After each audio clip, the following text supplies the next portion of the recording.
Let me put a blast out too on my Discord here. Looks like that worked. I don't know. I have had weird issues with Twitch recently, where it takes like 2 or 3 tries to go live. Then once I'm live, it's fine, but it just doesn't want to start up right away. Oh yeah. All right, we got the entrance. We're good. We're here. Yeah, let me do shoot out a blast. See if we can get the weirdos over my Discord over here. Hang out with us.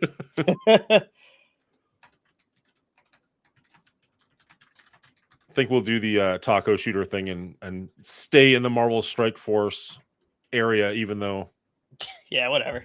Clear, like that's where our audience knows us. Listen, I've never seen the Twitch police. They might exist, but I've never seen them. I love that Taco like has actively said, "I'm never playing this game again." Uninstalled, but he still plays DuckDuckGo on Marvel Strike Force. Yeah, whatever. This is where people know me. Yeah, it's good times. Now, this is the first time, correct me if I'm wrong, that we've actually interacted. Like we've talked a little bit behind the scenes on Discord and whatnot, but we've never actually, like, I've never been on your show, you've never been on mine. Oh shit, people are trying to be Sting. Don't be boring. I can't help it, bud. Oof. Rough start. No, right away. I believe this is it, if memory serves. Channel redemptions. Channel. The one problem with Restream, it's nice because like I like this way more than trying to connect people over Discord or something. Right. But then I'm not using OBS, so like none of my channel redemptions work. Yeah, I've never used this before. Is this what people use to broadcast to like YouTube and Twitch at the same time? So there's 2 different ways of doing it. Give me half a second. Okay, so that's pinned. So hopefully nobody else wastes points. So there's 2 ways of doing it with Restream. You can stream through Studio, which is what we're doing right now. So we're doing this on the web. So you're going to the website, I'm going to the website, and then from the website, it's going everywhere. Or I can do it through OBS so that I'm recording in OBS as per normal, but then OBS is sending it to Restream, and then it's going to other places. Gotcha. I don't know of a good way to do it on OBS with another person and still have it go out nicely. So it's kind of nice to do it this way. Open up the chat so we can actually see where things are coming from. Way too much facial hair. But no, this is actually a pretty decent little program. I was trying something called Video Ninja when I was doing like the movie trivia game show, and I really liked it because I could lock it into certain places. I don't know if you've ever had people on your show with OBS or what you use to record, but if you try to do it with Discord and you switch scenes, you kind of have to readjust where everybody is constantly, and it's just an absolute nightmare. Right. So at least with Video Ninja, I could like, okay, I'm going to lock you in here, and then when I switch scenes, I just have to I have to put you somewhere once, and then you will stay there on that scene forever. Gotcha. So that was nice. But then like every time I brought a new guest on, they're like, I don't understand what's going on here. What are we doing? And it was just like a 10-minute kerfuffle. Whereas this is pretty clean, right? Like you jumped in and that was pretty much good to go. Very surprised how easy that was. Yeah, that was really nothing to it. Yeah. So if I'm going to be having guests on every week, this seems like the best way to just be like, let's make it as easy for the guest as humanly possible. Yeah, that makes sense. Cool. So have you been watching anything recently? I am watching. What did I just watch? I'll be honest with you. I have been watching just through osmosis from my wife since I'm like always in the same room. I'll be like playing a game on the Steam Deck and we're hanging out and the baby's doing her thing and we got both eyes on her. Yeah. She's been watching Bridgerton. And like, that is not my kind of show at all. Like a period piece, like slow drama. Not terrible though. I'll be like, I would never watch it on my own, but like semi-interesting, like as a fly on the wall kind of watching it. But as far as what I've actually been watching, I want to get to the new season of The Boys. I haven't gotten there yet, but I am excited for that. I do love that show. I've been watching Shogun on FX. I don't know if you've caught that yet. I've seen the first episode and I liked it, and I just never went back to the next one. No good reason. I wasn't like, oh, I'm not doing this again. I just have yet to go back, and it's been like probably a month at this point. Yeah. How far in are you? I am, I think episode 5 or 6. So I'm like probably through the halfway point there. But yeah, it's been very good. FX. I've heard amazing things. Yeah, it's very good. As long as you don't mind the subtitles, I don't mind the subtitles at all. It doesn't bother me. No. It's a little annoying when you're like, oh, I got war to do. Like I should really be doing something. And you're like, I can't watch this and war at the same time. I can't watch it while I have the baby there. Cause like I'm constantly like making sure, baby, right? Like just constantly making sure she doesn't cause herself self-harm. So, like, it's very hard to like, stay abreast of what's going on in the show. But no, that's been a good one.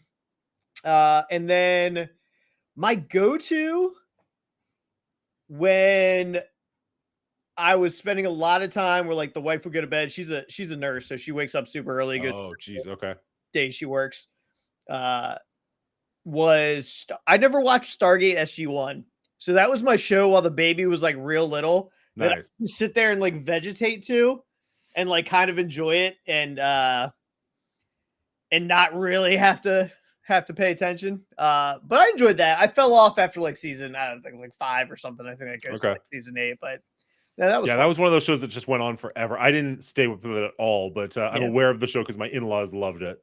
Yeah, I enjoyed it. I think my favorite show of all time, I know we're talking about movies, my favorite show of all time, Battlestar Galactica. Nah, the new one.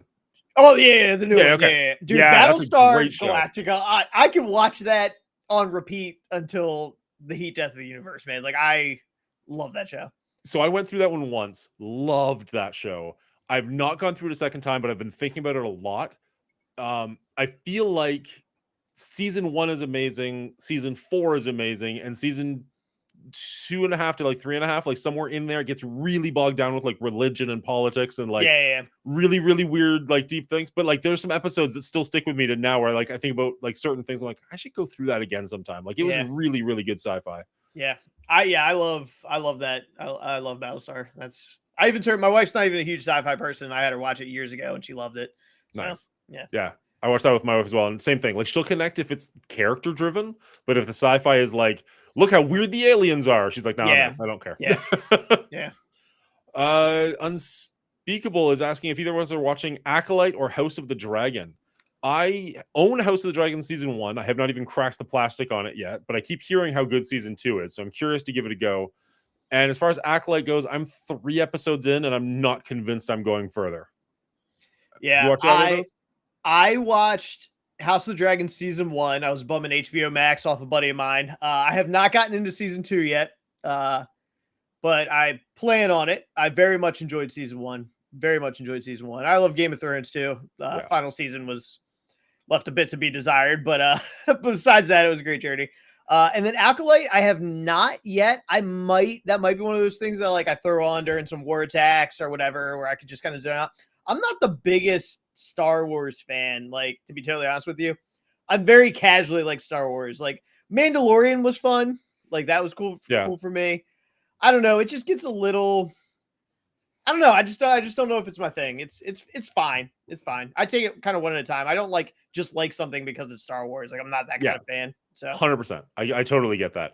I find with Star Wars, I'm always wishing it would live up to the potential it has in my head. Yeah. Like you've got space ninjas with light swords attacking each other. Like this should be freaking cool.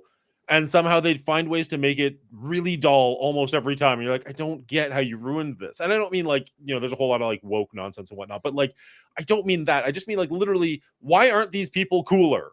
Why don't I want to be these people? Like the Jedis are so freaking lame. And you're just like, all right. Also, you've got an entire galaxy and everybody's last name Skywalker. You're like, no, like, let's branch out a little bit, shall we? But if I die without ever seeing another desert planet, like I'll be good. Like, dude, why is everything a desert? Because it's cheap to film. I guess you're right about that. But I watched something recently and I'm like blanking hard on it. I was like, this is why I usually write these down. I was like, I didn't come prepared today because this is your episode. I was just going to like let you talk about your movies. It's kind of nice to have a week off in that regard. But I'm like, no, I should have had like my list ready because I know I saw something somewhat recently. But I watched not a show, but a movie, not on my list, but it was surprisingly good. Godzilla Year Zero, I think it's called, or -1. -1. Yeah, Godzilla -1. That was surprisingly good. I'm not like a huge, like monster Godzilla fan. Like it's fine or whatever, but I threw that on like as something like a side thing while I was doing something else. And like it started going. I was like, I paused it. I was like, you know what? I'm going to pause this and there's something else that I don't care about on because I'm actually very much enjoying this. And I'd like to pay attention to what's happening. So I'm assuming you watched it with dubs. Yeah. Okay. I started it with dubs, and I was like, I don't know. I got like halfway through. I'm like, I want to see what it actually sounds like because No, oh, I'm sorry. No. I did subtitles, not dub, you not did dub. subtitles. Oh, okay. You said you're Subtitles. doing Yeah, I'm something sorry. else, so I wasn't sure. Yeah. Yeah, that's why I came back to it, because I was like, I can't do this and pay attention to the subtitles at the same time. Yeah, no So doubt. yeah. So I don't mind the reading, so I tend to do, for the most part, I'll tend to do subtitles and stuff because it doesn't really bother me. I've kind of turned around on that where like I used to be like hardcore. No, I just want to hear it. I don't care. I just want to hear it. And then it's like, you know what? Even though I don't understand what they're saying, the emotion is generally portrayed better in that regard. You know what I mean? Like I somehow find myself connecting to the characters Yeah. better through subtitles than I do through that. So I also saw Godzilla a little while ago. I thought the human element of it was phenomenal. And the first time you see Godzilla when he's on the island and he looks kind of like a T-Rex, I thought he looked so cool. And every time you see him after that, he looks dorkier and dorkier and dorkier. And I'm just like, when he's walking through Tokyo and he's like barely moving, and I'm just Yeah. like, what hell? Like, That what happened to the cool one? He was Yeah, better that did look before. a little awkward when you see him in Tokyo and he's like super rigid and just kind of like one step at a time. That was a little bit weird. Yeah. But yeah, I Even in love the even in the water, I thought he looked really cool. But yeah. I love the whatever they call it, like his breath or whatever. When he finally lets loose the breath, it's like a atomic yeah, bomb going off. I was like, all right, yeah. No, yeah, they did that that was up cool. right. And like That the was cool. spines like charge it up so you know it's Yeah. coming. I'm like, Yep. well done, well Yeah. done. Movie was made on a crazy small budget too. So Yeah. I'm gonna turn on just a little bit of background music. I'm gonna have it super low. So if it's loud, let me know and I'll crank it down lower. But I just want to have it's gonna be shit. It's not good music. It's just something so it's not dead quiet in the background. Um yeah, for the life of me, I cannot think of anything else, unfortunately. Now, the few times that we have interacted, you sound like you're also a big board game fan, which is really off the rails from what we're supposed to be talking about today. But get there, I promise. Have you played anything recently? Yeah, I I'm actually with you, have fam. I have a group going on at the moment with some close friends of mine. It's another couple. It's myself, my wife, and then a couple that we're very, very close to. And we've been going through Descent. I don't know if you're familiar with that. That's like a dungeon crawling Yep. campaign I've kind of not thing. played it, but I'm aware of it. Yeah, so we've been going through Descent. So I've been doing that, and that's a lot of fun. We've been trying to get together once a week if we can, once every other week, whenever works with Nice. schedules. And then my wife and I have also been playing, not so much now, but we were playing a ton of Aeon's End, which is like a deck builder kind of Okay. like co-op thing. You got, build up your resources, get your abilities, fight a giant monster together. So that's been good. That's cool. I'm not familiar with that one. I've at least heard of Descent, but I've not heard Yeah. of Aeon.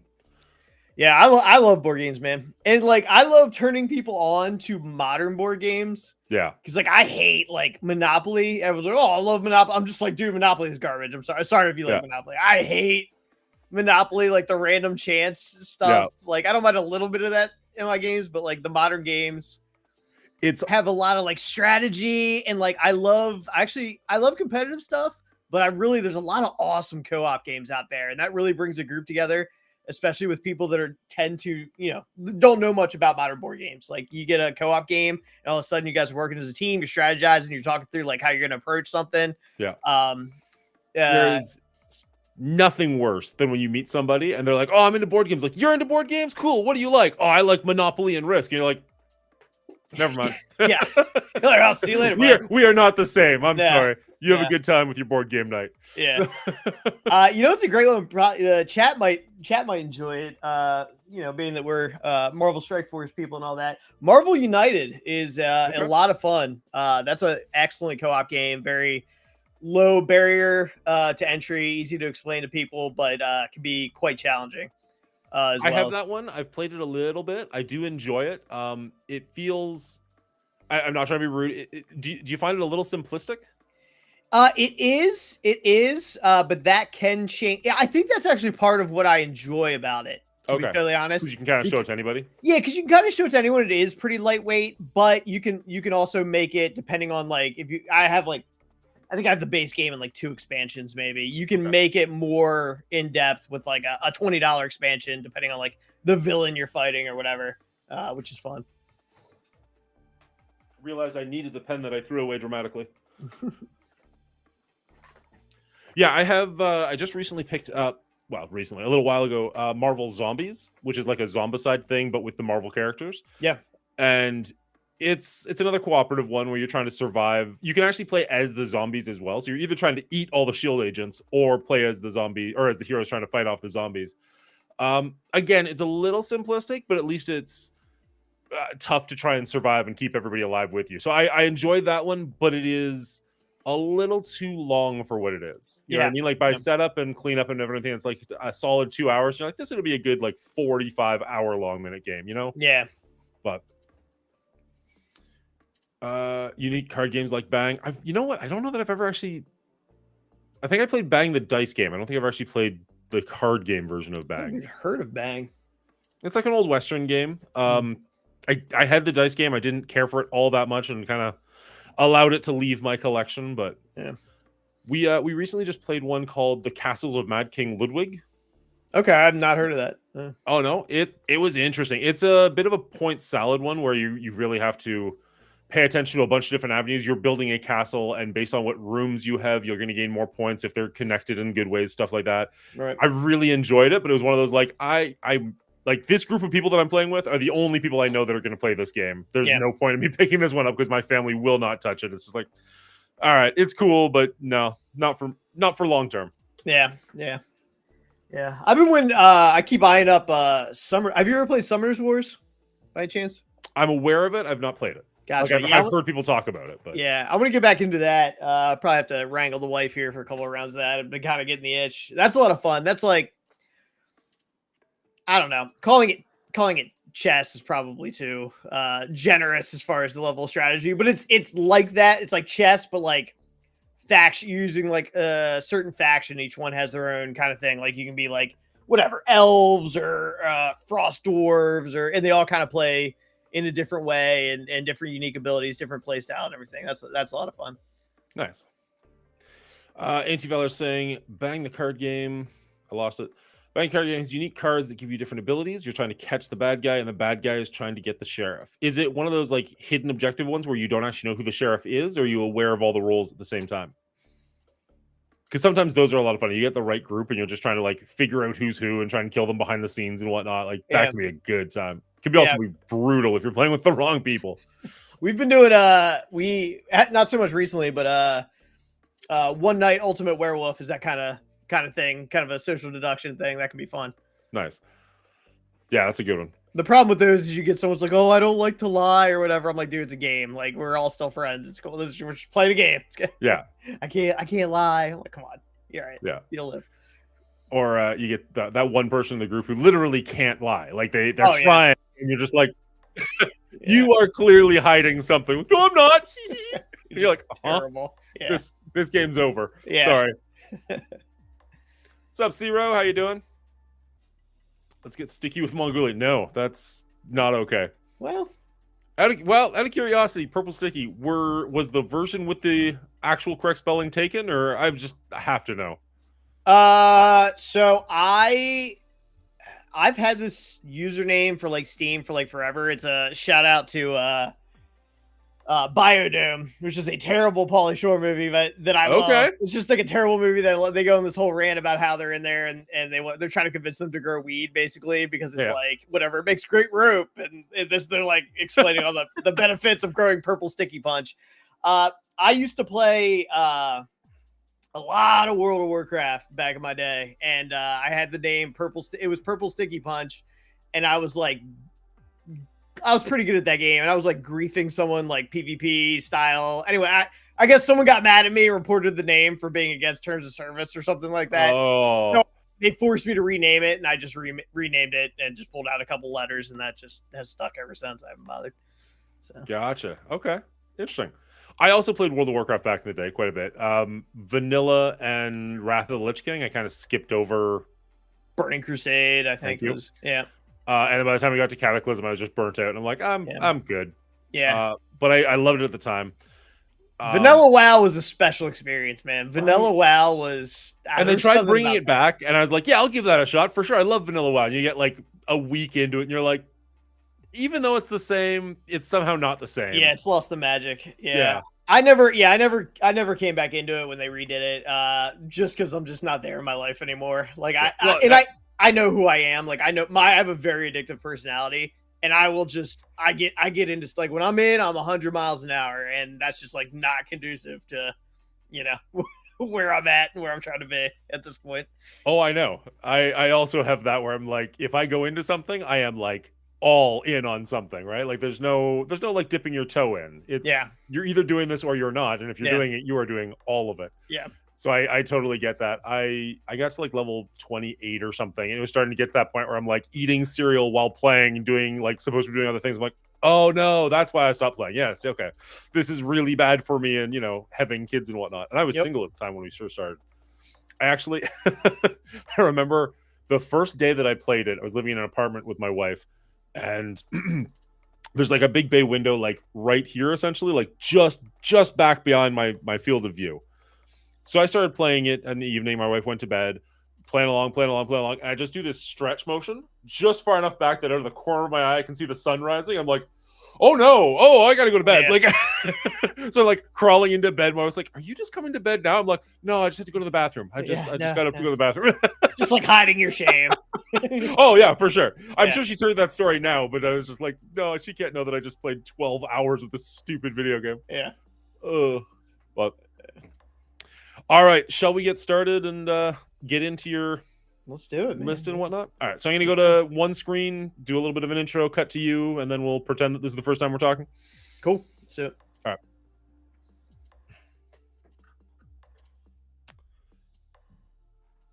Hello, everybody, and welcome back to the Mongoolie Show. Today, I've got a very special guest. We're joined by the man, the myth, the meme, Purple Sticky, and we're going to go over the flicks that make him tick. Now, I have no say in what his list is. He gets to take that title and interpret it whatever way he wants. We're going to go through 5 to 10 movies or so of the movies that make him, kind of go over why those movies are important to him. So let's get right into it. Purple Sticky, they know you as Purple Sticky. I know you as Brian. How are you doing, sir? I'm wonderful, man. I'm doing fantastic, and I'm super excited for this. I appreciate you having me on. Excellent. I'm so happy that you joined. Now, this is the second time that I've reached out to you and asked for something, and both times I was met with absolutely, I'd love to do it. Can't wait. So I love your attitude. I love watching your stream. It's just a joy to have you on this program. So as much as you're thanking me for the opportunity, I'm thanking you for joining me. This is going to be a ton of fun. I'm looking forward to it. Now, we've only done this show once before. We had Cleaning Agent on here. Essentially, I just kind of leave it open to my I was going to say my opponent, my guest, to kind of interpret what that means to them and what makes the movies important. So we're going to allow him to kind of go over it. I'll ask him some questions here and there. But essentially, we were talking earlier. You say there are 9 movies on this list. Do you want to talk about how you broke it down? Yeah. So I was trying to think of the way I wanted to do this. So I just grabbed a couple of genres. And, a couple of heavy hitters, action, animated, sci-fi, horror, things like that. And then I have a greatest of all time that I think is probably, for my money, probably the best movie I've ever watched. So I broke it down like that, and I've narrowed it down to 1 for each category, except for 2 of the categories. I was torn. I had a very hard time choosing just 1. So that's kind of the way I went about it. But a couple of these I got a 2 for there that I'm kind of torn on. So nice. You kind of answered the next question I was going to have, which was like, when I gave you this list to you, or when I gave you the option to be on the show, was there one movie that just popped into your brain instantly, like, I have to talk about this? And it sounds like there absolutely was. Yeah. Okay, so you're gonna save that one for last, right? Build up the anticipation. Oh yeah, absolutely. It's the last on the list. Absolutely. Now, that being said, because you're doing this by genre, this isn't really like a number 9, number 8, number 7, right? This is going to be just like, no, in this genre, this is my favorite. Yeah. Yep. I love it. I love the way you did that. All right. So let's get right into it. What do you want to talk about first? So we'll start with action, I guess. Okay. So I was born in '88, so a lot of my formative years in movie watching was in the '90s. So starting with action, I was torn on this one. And I have written down both Independence Day and Starship Troopers. I love unironically love both of those movies. Independence Day, I think a lot of people will be like, that's a pretty good action movie. Like, I don't know, you'll get a whole lot of pushback for the original Independence Day. Starship Troopers, maybe a little bit more of a meme to people, but I love it, man. That movie blew my mind at the time. It was something special.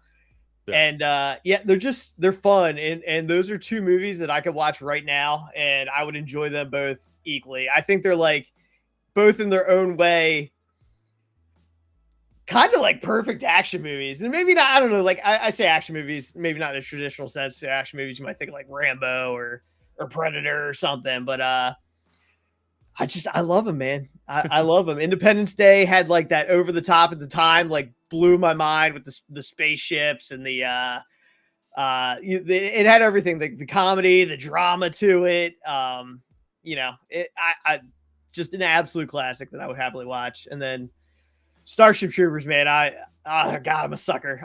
There's so many great moments for that. Just like the bugs, the way they talk about them, and the only good bug's a dead bug. Yeah. Now both of these movies have sequels. I have to assume not as big of a fan of any of the follow-ups. I watched the second Independence Day, and that was a travesty. That was watched it is about the nicest thing you can say about it. I watched it. I couldn't tell you one thing about it. It was one of those things like it went into my eyes and into my brain and just right out immediately. Just horrible. Yeah.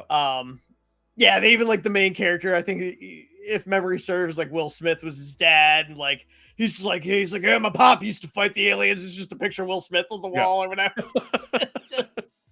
I haven't seen the second one, but I heard it was pretty rough. No. And yeah, apparently there's one scene where just like a random photo of Will Smith. That's like the best they could do. I'm like, okay.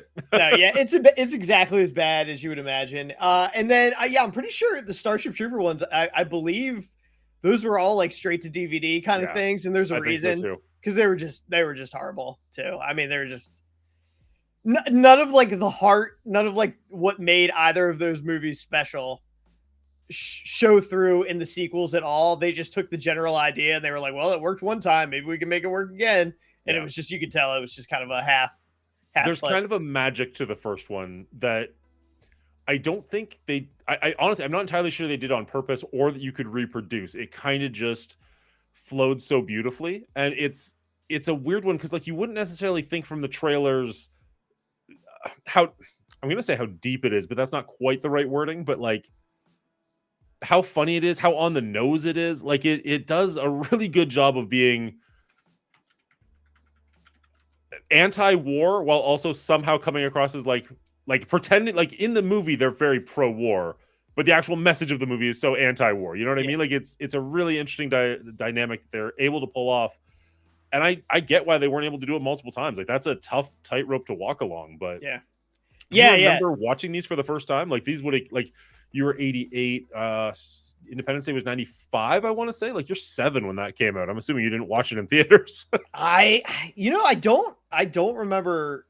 Starship Troopers I definitely did watch in theaters. I remember that was 97. I did watch Starship Troopers in theaters. That blew my mind. Independence Day I can't remember. That might have been we definitely had it on VHS at the time, but that might have been one of those situations. But yeah, you're right about Starship Troopers. I never read. Apparently it's based off of a book or a series of books. I never read, but apparently they're like basically like space like fascist kind of. And that does sort of come across in the like service guarantees citizenship and all that stuff. They're all just like pro. It's a very like martial society. But yeah, man, I just love those movies. I have to ask you, you've obviously seen Starship Troopers. Are you Team Dizzy or Team Carmen? The two leading ladies. Yep. The redhead. It's been a minute. Dizzy. Okay. Dizzy, yeah. So I've seen Independence Day a lot. That's one of the ones we had on VHS. And like back in the 90s, as you probably remember, like you didn't have a whole lot of options necessarily. Like we grew up in a small town, right? So like the movies my brother owned, I watched a ton. And that included Independence Day. I've seen Starship Troopers maybe twice. I remember liking it, but it's one of those ones that I keep thinking I have to go back to and just have not yet. Yeah. That being said, let's just say the redhead awakened some things in me and move on. The the co-ed shower scene. Me as a kid, I was like, okie dokie. Yeah. This is a good one. Oh, we're on this path now. Okay, never going back. Cool. Love it. Love it. All right. Okay, now that's as good of a point as any that we can like kind of cut off, talk to chat a little bit, and then get into your next one if that's cool. It sounds like chat's 100% on board. I haven't seen anybody say anything negative. I mean, Commander Fost was a little bit like Independence Day went in and out in one ear and out the other, but most people are pretty on board with your choices. One person said Event Horizon was his shit. That movie terrified me the first time, but I like it more and more every time I watch it. Have you seen that one? Yes. Yeah. Event Horizon's a great one. Yeah. I love the premise for that too. They're like, oh, we invented black hole technology or whatever. And they're just like, well, like what happens? How's it work? They're like, well, we actually don't know where you go. Yeah. Like before you pop out the other side or whatever. We don't 100% know what happens. It just works when we go with it. It works. It like turns out we probably went into hell and like brought something back with us. Yeah, no, Event Horizon's a great horror movie. Are you familiar at all with the Warhammer 40K universe? Vaguely. Okay. Like I played some games and everything. So in that there are chaos, which is essentially like hell. And that's exactly how that works. So a lot of people think of Event Horizon as kind of like the prequel to Warhammer 40,000 because like that's how they travel through space. They have to go through hell to get to other locations. And some people start going crazy and like turning demonic and whatnot. So it's like kind of works beautifully in that regard. Yeah. But Independence Idea just had a dope holographic box. I remember, I'd forgotten about that, but I remember that now. People saying Will wanted too much money, which I mean makes sense. I'm sure he'd do it now. He hasn't been anything for a minute now, but talk about an actor that kind of fell off. I mean, nothing against his acting chops. He's obviously a fantastic actor, but like, man, I feel like that Hollywood kind of gets to people. He went really serious for a long time. Like in his younger days, he had a lot of fun movies, and then he went really serious chasing that Oscar. And then he finally won the Oscar and like the Chris Rock slap and everything. And it's just like, I don't know, like if he was still in his fun age, you might be like able to forgive him and move on. But it's like, I don't need another Oscar clickbait movie. Like, So I don't know, maybe Bad Boys is fun and that'll kind of bring him back a little bit. But I don't know. All right. You want to move on to your next one? Yeah. So we'll go with the next one. I did animated / anime. Okay. And I will preface this by saying I'm not that huge into animated movies. I don't have anything against them. It just tends not to be my favorite thing. And anime is something that I've never really been that into. I like certain things. But yeah, just kind of all around, not necessarily my kind of thing. However, one movie that I watched, I don't even remember why I watched it, but I watched and it blew me away. And not only is it in a genre, the animated kind of thing, but it's also like a topic that doesn't necessarily click or appeal to me. And that is Spirited Away. Have you ever watched that? Absolutely. That is, Studio Ghibli jam. And they're the the masters of that. Spirited Away is basically like a coming of age tale of like a little girl on acid. Yeah, basically. And like you go through the entire thing and you're not even sure if it actually happened or if she just like daydreamed it when she fell asleep like on the car ride with her parents or whatever. And it was just lovely, man. I watched it and I was like, man, I love this movie. This is a fantastic movie. It's not even like one thing because the story is kind of like a little bit insane. As you said, it's like a on acid.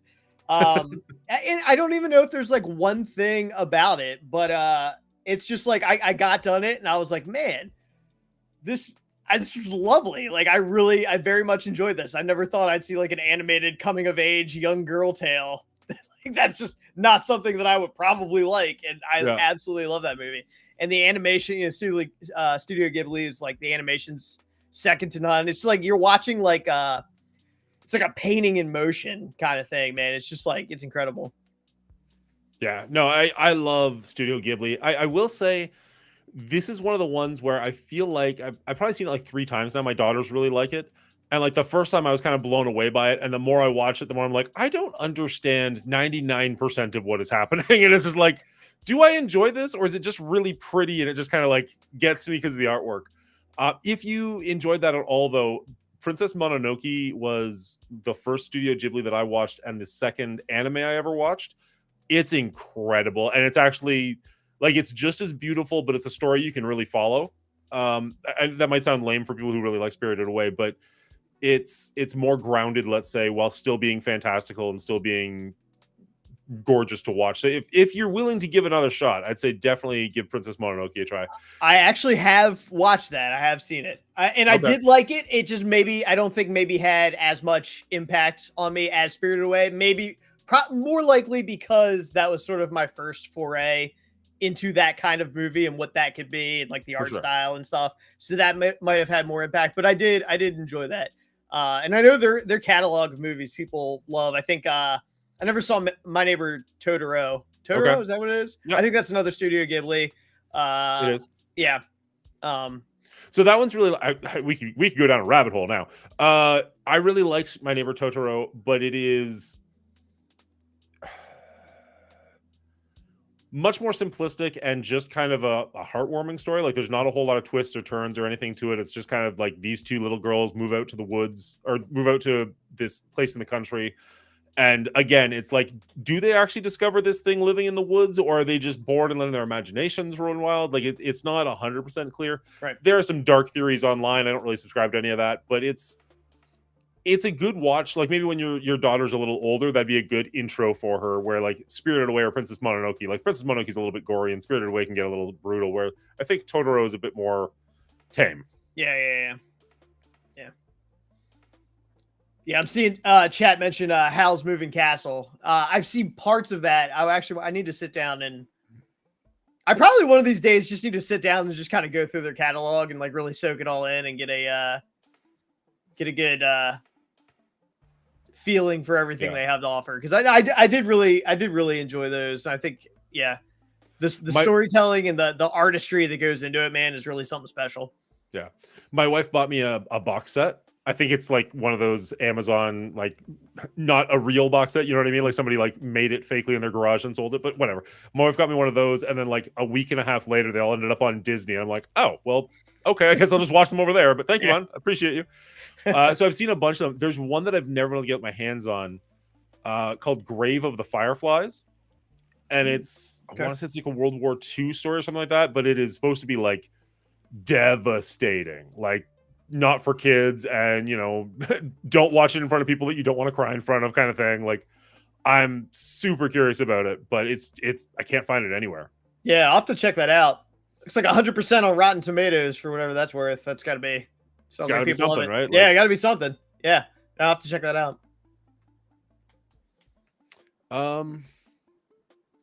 Yeah, I've seen Howl's Moving Castle. I like it. Howl's Moving Castle is kind of up there with Spirited Away, where like you're watching it, you're enjoying it, but at the end of it, if you had to explain it to somebody, you'd be like, stuff happens. Yeah. I don't know. Do you have a solid take? Like, could you walk me through the plot of Spirited Away, do you think? No. Yeah, I didn't think so. Okay. Like 0% chance. Like girl falls asleep, parents transform into pigs, possibly. Those little like spirits take over everyone, and she's like getting rid of them for them, and I don't know. I'm pretty sure all the spirits like view her as a monster, if memory serves correct, until she like comes around and she enters the spirit world. So she's freaked out because she's surrounded by spirits, but the spirits are freaked out because there's not supposed to be a living person there. Yeah. But then it kind of just spirals. Yeah. I always remember the I think they're called no faces, just like the little things. Oh yeah. Dead stare, like little ghost looking things. Yeah. I'm sure there's supposed to be so many like messages in there too, where like the more he eats, the more monstrous he becomes, the more devastating and whatnot. But it's like, I'm sure you're trying to say something about capitalism, but I don't know. Yeah, there's something deep here, but it's lost on me. Yeah, for sure. All right. So is that just like when you think of animation, you say that's not your favorite genre? So is it just that this is your favorite thing in that genre? Like this really doesn't speak to you specifically or anything. It's just like if you had to pick a favorite animated movie, this would be it. Almost, I hate to say it this way, and I don't mean to be rude, but almost like default, more so than like, no, this one jumped to the top of my list. No, I mean I've seen. No, I would say this has this one is like, I don't know. I remember, I guess when I was picking this, I kind of remember the like emotion that was invoked in me as I was watching it and when I finished it. Where like it was one of those things where I watched it, I was like, you know what, maybe I am into this kind of thing. You know what I mean? And I've seen other animated stuff. You know, I grew up Disney, Aladdin and all that. But like, I don't know, like that was fine. Those were all fine movies. I'm sure I enjoyed that and The Lion King as a kid and everything. But I guess like as an adult, I had like assumed that I was like, this just doesn't really do it for me anymore. Sure. And I saw Spirited Away and I was like, oh, you know what? Like that in conjunction with it being a genre that I didn't think I was really that into in my adult years, my older years, combined with it being like a story that about a girl, a character that I didn't think would resonate with me, baseline, and still enjoying it as much as I did. I think that's why I made it. Nice. A close second would probably be Into the Spider-Verse. I thought Into the Spider-Verse was fantastic. I mean, that's probably a close second for me. That was just something, man. The artistry, I guess it's the only word I can come up with that went into that, and it's just incredible. Into the Spider-Verse is darn near a perfect movie for me. Like that's one that like I could just watch it anytime with my kids, without my kids. Like it really doesn't matter. That one just hits on all levels. Now somebody did mention Akira. Sorry, hiding from real life mentioned Akira. Have you ever seen Akira? Have you heard of it?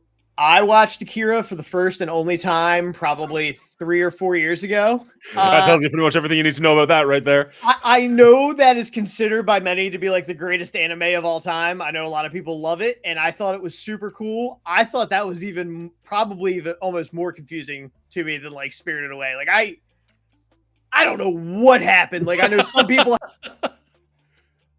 Uh-oh. Did we lose you? Damn it, I was curious where that was going. I'm hoping everybody can still hear me, and hopefully he will come back momentarily.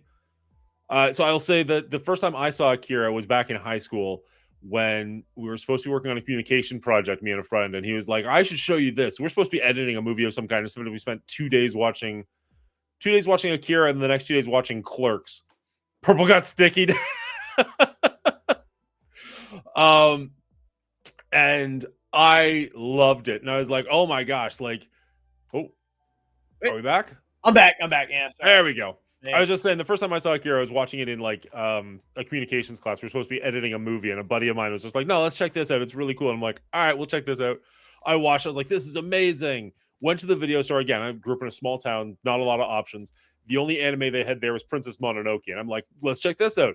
This is amazing. Oh my God, I love anime. Watched like 7 other ones, hated every single one of them. Didn't go back for like 20 years. Just like, no, I like those 2. That's all I really care about. Yeah. I could.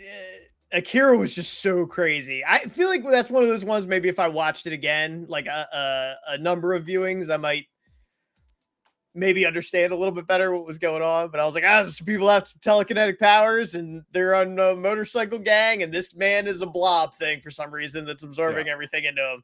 I feel like the first time you watch it, it's just cool. And then like by the second, third time, you're like, oh, I actually do kind of understand what's going on. But the first time, you're just like, that bike is dope. That laser's dope. The psychic powers are kid. The creepy kids are weird. Like, what is happening? I have no idea. Let's just keep going. It's just a fun ride. Yeah. All right. That was unfortunate we lost you. Hopefully we can kind of save that, but so be it. Helps you if you achieve a certain state of mind. I wonder what he means. I've never actually tried watching that. Well, whatever. If I smoke, it's to go to sleep. It's not to watch movies or have fun or party or anything. It's just like it's night time after that.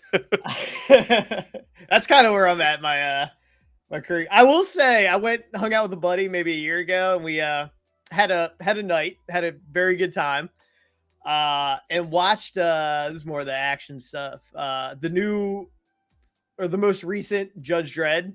Oh yes, dude, that where I was at on that particular night watching. I was gonna say that would be trippy as hell if you're on drugs at the time. Wild, dude. I was like, this is awesome, and that's still a cool movie. I watched it again, like when I was in the right state of mind. I was still like, this is dope. This is dope.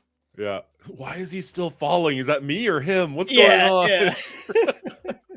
Yeah, I've only seen that one once, but I picked it up recently. I'm like, I'm gonna rewatch this one. It was definitely worth it. I remember really liking it. Yeah, Carl Urban crushed that, man. That was And he didn't feel the need to take his helmet off because he's not supposed to. He's not, no, you need to see my face. Like, no, I'm just the character keeps his helmet on, I'll keep my helmet on. I really respected him for that. Just a total machine. Just like an absolute machine. And what's her name? Cersei. Lena Headey? Yeah. I don't think there's an L in there, but I could be wrong. She was awesome as I think her character's name was like Ma or whatever. Like she like took over the underworld of that like apartment complex. Or when you said Ma, that clicked. But like if you just asked me what was Lena Headey's character name, I'd be like, literally no idea. Not even a guess. Yeah. Good job pulling that out. Wow. Hey, would you ever come on the trivia show if I did it? I realize I'm putting you on the spot here. Yeah, I don't know if I'd be any good. But yeah, I mean, you pulled out like 3 different characters' names from movies that are 20 years old. So, we'll see. Yeah, if I can find you an opponent, try it out. If you want to take on Sticky in a movie trivia show, let me know. Leave a comment down below. Bring it on. All right, moving on to your, I guess, third category. Yeah. So I went with sci-fi for this one, which is weird because your action movies are very sci-fi. Yeah, they are. They are. Yeah, and those almost could go under sci-fi, but this is more like, I don't know. This still has action, but I don't know. I view this as my favorite sci-fi movie, and yeah, there's definitely some crossover. But I went with Serenity. Have you ever watched Serenity? Is Serenity the sequel to Firefly? Yes. Yes. Okay. Yes. Yeah. I had never watched Firefly. That is a cult. Oh, okay. Cult. I have sense, and it's awesome. But my entry point into it was Serenity. Interesting. Okay. Yeah. I love Serenity. I love the like kind of the lore, and it's like this pirate, like swashbuckling, like space crew. And it's just, it's awesome, dude. And it's got like this awesome, like underlying, kind of mystery as to like, oh, we're literally just space pirates basically, but we uncover this like massive government cover up and like what happened to this planet. Why does this like super weird chick that we picked up, I think it's like the doctor's sister or whatever, keeps saying, Miranda, or like she gets whatever, like something comes on, she hears like a frequency at a bar or something, and she just snaps from like this timid girl into like this absolute killing machine, and like nobody knows why. It's just it's a cool movie, man. I love it. I love like the whole vibe. It's like comedy. It's a great movie. And that made me, I was like, all right, I need to learn more about this. I was telling a buddy, I was like, oh, you got to watch Serenity. It was awesome. Subliminal message. Yeah. And they were like, oh, would you ever watch Firefly? And I was like, no, I'm not familiar. I went back and watched it. And I understand. It's a shame that never got to go anywhere, and it, got canned for whatever reason. But, so I started watching Firefly when it came out on DVD. My cousin gave it to my parents because apparently he doesn't know my parents at all. And I was like, "You'll really like this." And they like looked at the front cover and be like, "No, we wouldn't. Like this is not our genre at all." So they gave it to me and I checked it out, and it was so instantly captivating. Yeah. Like for being a TV budget, and a TV budget in 2002 maybe is very different from a TV budget today. There's no Game of Thrones back then. So like they did the best they could with what they had, and it was still very compelling. Really liked all the characters on there. Really liked a lot of the actors on there. And then when it got canceled after the one season, they're like, "Oh, this DVD is all we get. Like this one season. Like that's really unfortunate." And then I started hearing rumblings about the movie, and like I wasn't like petitioning for it online or anything, but I was kind of like, "Oh, that's cool. Like I'll check that out when it comes out." Checked out the movie. Really enjoyed the movie. You might be the first person I've heard of though who went the opposite way. Like watched the movie first and then fell into the TV. So did you know that it was a series when you watched the movie? No, I missed that entirely. No. I went in totally blind and just fell in love with the movie, and then found the TV show from there. But I just love the movie. Like the whole cast I thought was perfect. Everyone played like the perfect role. Nathan Fillion is the captain. He's just like could not care less. He's like the pirate with the heart of gold kind of thing, where like he acts like he doesn't care about anything, but he's actually actually a really good guy at heart. Huge crush on I think her name was like Kaylee or something, the little brunette engineering mechanic girl. Yeah, the little mechanic girl. I was like, oh, she's adorable. Right. Yeah. I have a big crush on Kaylee. But yeah, no, I thought it was super cool. And the assassin that they send after him to like that's there to like shut down, that everyone thinks that, in a conflict like that, everyone thinks they're on the right side of things. Right. So he's going there because he thinks they're trying to disrupt, whatever government they have, and that they're terrorists or whatever. And eventually has a kind of a turn of fate when they're exposed to actually what occurred on that planet, Miranda, when they find out like what the government did, like how the test went wrong, and like what that government's actually all about. And it's just awesome. And I think the combination of it being like very much like a Western kind of pirate movie in space, but like in a sci-fi setting, I think was just awesome. So I feel like, and it's been a while, so I could be wrong. Somebody can correct me if I am. You hear about is it the Reavers or the Ravagers? I want to say it's the Reavers. Reavers. Yeah, you hear about them quite a bit, but they're always kind of like this threat that's over there. And this is the first time where you I guess you kind of go to their home planet, or at least where they like originated from, and you can see them, and they are terrifying. And that was so cool because like from having seen the show and just kind of hearing about them, like the anticipation had built up on them so strongly that when you actually get to that and they live up to the hype, you're just like, this is awesome. Yeah. And like the fight scene at the end where there are spoilers for 14, 17-year-old movie, they're all just dying, unfortunately, because the Reavers are so overpowered. Like even, I want to say her name is Summer, who is this like crazy assassin, is barely holding her own against this like essentially a zombie horde, but like space zombies. I don't know. It was there's just like a cool movie, driven by madness. It's just like rage. It's like a rage kind of, and it was such a cool premise too with the Reavers, where it's like, I forget, it was like 95% of the population, whatever, they were trying to, if memory serves, they were trying to develop a drug or airborne something or whatever that would calm a population, because they were trying to like cull rebellions, and they wanted everyone to be like compliant, and it was just like the compliance drug or whatever. Got the mixture wrong, I guess. Kills off like 95% of the population. They all just like give up. They're going through that planet and like looking in the windows, and everyone's just like keeled over at their desks, like just going about. They just gave up and died basically. But then like 5% of the population had the exact reverse effect on, and they just became like these bloodthirsty monsters. And like that, they find a hologram at one point where like a ship's getting overrun by the Reavers, and like the girl's talking to the hologram. She's like, it like built up so much tension. She's like, oh, they're, I have to tell you what's going on. Yeah, you hear them like clawing at the doors and stuff. She's like, they're in here.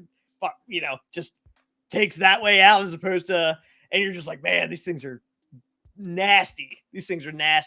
You are seriously talking me into wanting to watch this whole series again. Like it's been a minute, and I'm like, yeah, this is a good show. And the movie was a nice button on top. There's a lot of a lot of loose threads that never really get addressed, but the movie did a pretty good job of putting a bow on it for what they had, right? Yeah. It was unfortunate. If the movie had done well, maybe they would have got another one, but c'est la vie. Yeah. Hiding from Real Life has a good point. Yeah, it's like 28 Days Later meets Star Trek. Like, it's got the sci-fi of that, but the zombies of this 28 Days Later, the rage zombies, as it were. Yep. Now, I apologize if you did mention this, and I didn't catch it. Because you saw this without knowing that it was a series or whatnot, like, was it recommended to you? Did you just see it at a video store? Was it just on Facebook? Like, how did you actually discover this one? And I do apologize again if you did mention No, I did not. No, I was actually, my brother is about 7 years older than I am. So he was our parents were out of town for something. And he was watching me, and it was like one of those things where like, we're hanging out, whatever. And I think we just like ordered it on demand or whatever. I think that's all it was. I just sat there watching with my brother. I don't think he had ever seen it. He was like, just like, we'll check it out. And I thought it was just going to be this throwaway thing. And like, I was hooked, man. I was like, this is awesome. And I think it's so good. And the movie very much I'm sure I would have benefited in a lot of ways having had the background of the show. for sure. But even as its own product without any background at all, I was like, this is an awesome standalone movie. I very much enjoyed it. Nice. Did your brother have the same reaction? Yeah. Cool. Yep. Very cool. All right. Do you want to just jump straight into your next one, or? Yeah. I think we've been kind of keeping up with what chat's been saying. They've just been comparing it to other things. Some people, I mean, Faust at the very beginning was pretty anti your decision. He was putting a flag on it. I don't know if he just has better sci-fi picks or if he actually legitimately doesn't like this one, but throwing the flag. Somebody saying 2001 or Blade Runner. Blade Runner has grown on me the more I've watched it. 2001 I've only seen once, and I don't really want to see it again. Yeah. Blade Runner's cool. Like it's fine. I understand why it's as highly lauded as it is. Yeah. It's fine. I enjoy Blade Runner. Flag for not watching the series. I see. So he's not disagreeing with you. He's just I went back and remedied that. Yeah, I went back and remedied that after the fact, though. So. He fixed it. We're fine. Yeah. All right, you want to go to the next one? Absolutely. All right. So I love horror movies. I'm a sucker. I love good horror movies. I love bad horror movies. One of my favorite things is like when I have nothing else going on, playing a game on the Switch or playing some Marvel Strike Force or something. I love throwing on a bad horror movie in the background. I'm here for it. I enjoy horror movies. As far as my favorite of all time, I was kind of torn on those. Someone actually mentioned earlier 28 Days Later, and had I thought about it, that might actually have made this list. That is like right up there. That is an incredible movie. But I have a tie between Dawn of the Dead, the remake. Okay.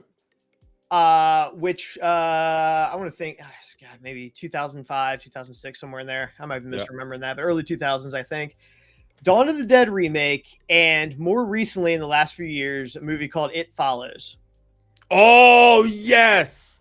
That is a great choice. Dude, all right. So let's start with Dawn of the Dead.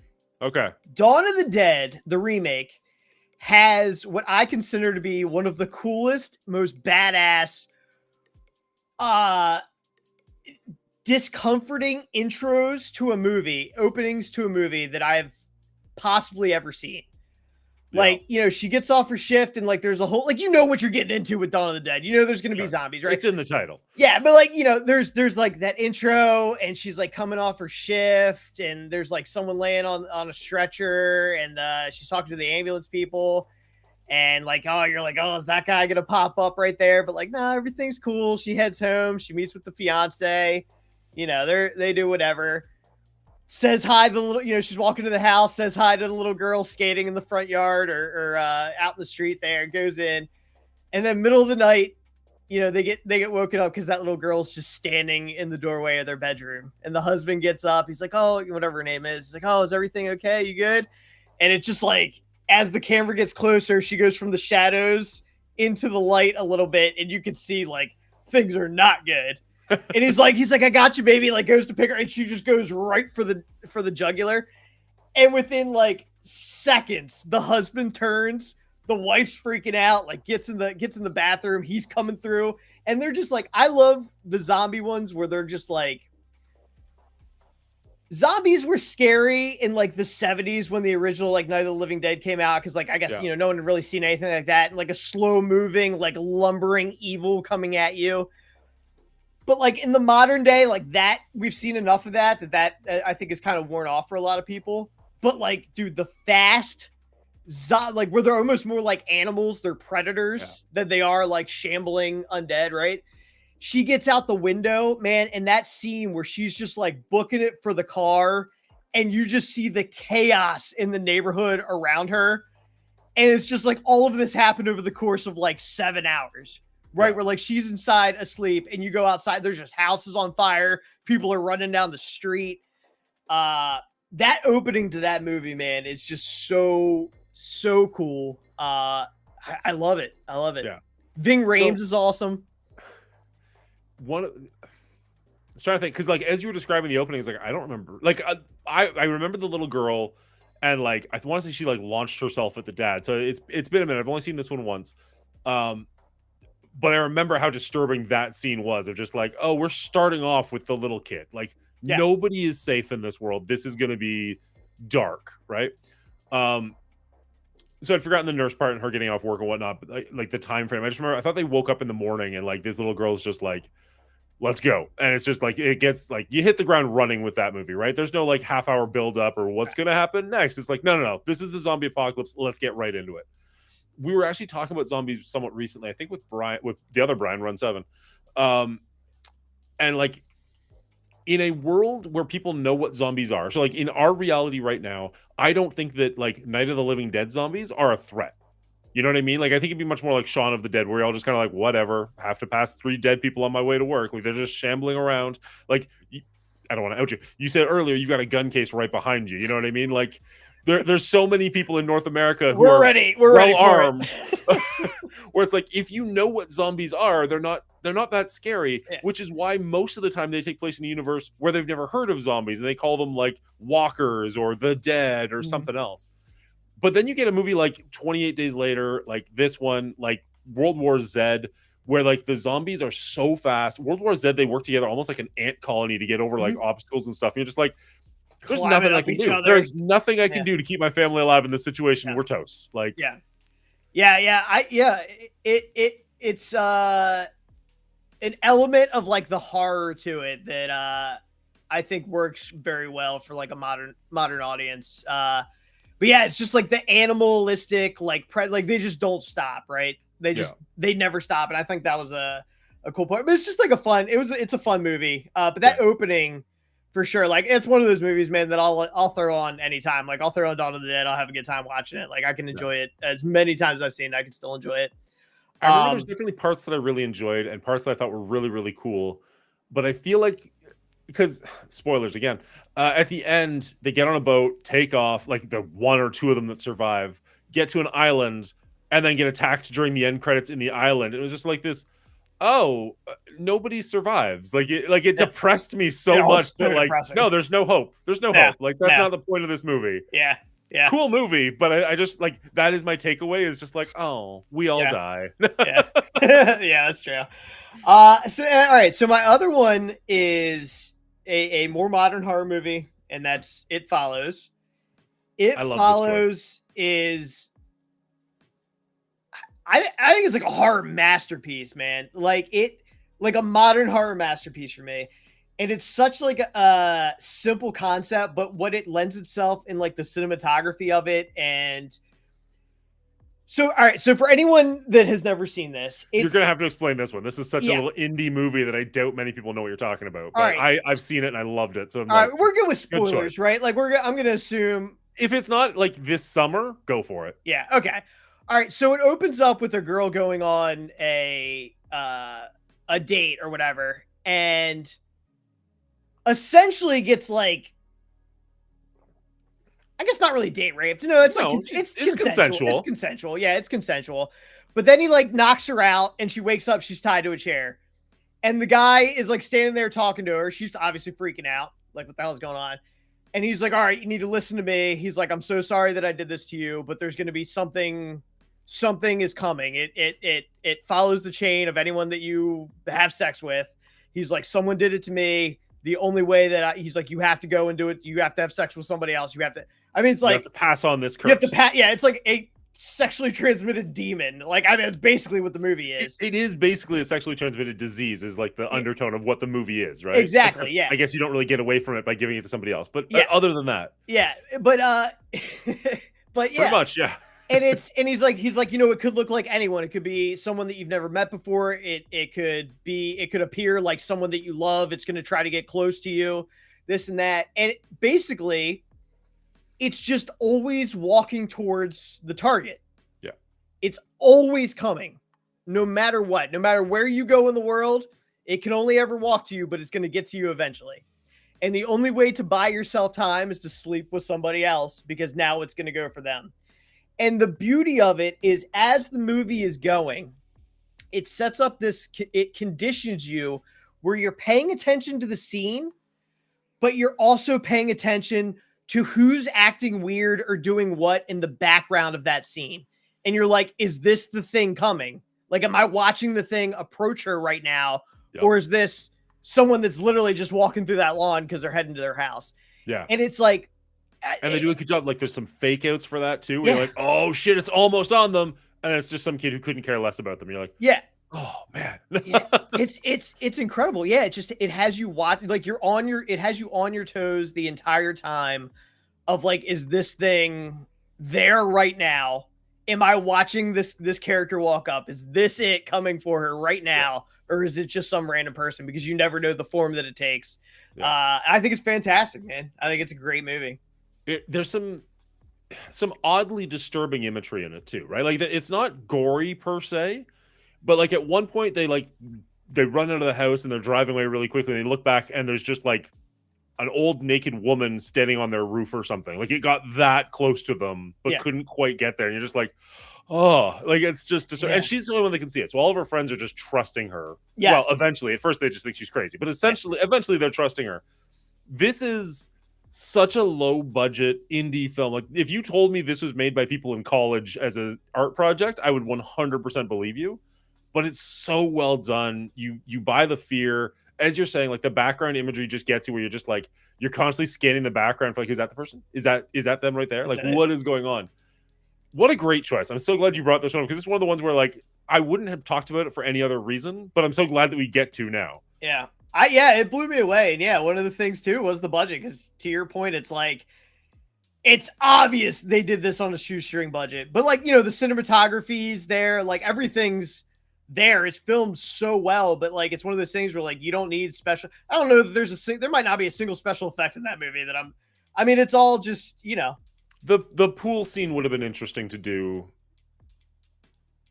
Where like the water and everything is moving, but like I don't like maybe not special effects. Oh like super CG. That's right. But, yeah, like, in the pool, you have to get they're that all watching it happen, and they're like, "Oh, this is actually real." Yeah. They're because they could to that point. They're like, "Oh, I don't know, like I can't see it," and then they go to a big swimming pool, like a high school swimming pool or something. Right. Yep. She hides in the middle, and then all of a sudden the water starts moving as this thing is moving towards her. They're like, "Oh, okay." And she's freaking out. They think she's messing around or whatever. Yeah. It's an awesome movie, man. It's they did a great job with it. If you like horror movies and you like indie movies, this is a huge recommendation from apparently both of us. But don't go into this expecting like super high caliber. I mean, like, there's nothing wrong with it. Like, the acting is all really good. Like, everything you get is decent. It just is like they made this for $85. You know what I mean? Like, there's no big names in this. There's nothing big like that. But it's such a good one. Yeah. What a great choice. All right, I like that. Not that I didn't like your other choices, just, Oh, yeah. Also, while, like, this part I can edit out, I love the way you're building up so well to everything. You're not just like, all right, number 2 is The Shining. You're like, okay, the number 2 is this, and I saw it at this time, and I did this. Like, well played, sir. Well played. It's like you've done this before. I'm a showman, if nothing else. I'm all about I'm all about the pageantry, so. Love it. A lot of people are agreeing with you with horror movies. I haven't seen anybody who truly knows what this one is. Green Tuckin's saying this is the one that ends in the cabin in the snow. I don't think that's accurate. I think it ends with them just walking down the street, like something super simplistic. Yeah, I don't remember how they actually get rid of it, or they might not have. She passes it on. Well, I mean, if we're really spoiling the movie, she passes it on to someone. That person dies horrendously. And I think that's when they start really believing her. Because the guy's just like, whatever, I'll have sex with you. Absolutely. Oh, that's like her neighbor or whatever. And they like walk into the room because they're keeping an eye on it or whatever. They walk in, the thing's just like sucking the life force out of them or whatever. Yeah. So they pass it on to him. And then she's got this like simp who is like, no, I'll keep you safe. Don't you worry.